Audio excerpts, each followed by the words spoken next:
So basically then baada ya kunipigia mimi then nikaamua I'll pull down the video.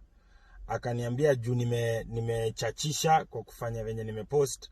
Akaniambia this show tonight is going to be the biggest show ashawahi fanya kwa live. So mimi nikamwambia so long as haitanitia image kwa sababu huyo msichana simjui, and the truth is hata yeye mwenyewe akaniambia anajua msichana anadanganya.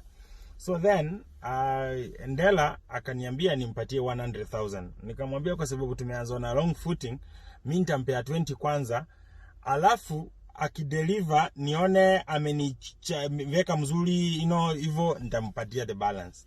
So then Ndela tukasikilizana find out ako kama msichana what she knows about us celebs, kwangu nini vitu kama hizo.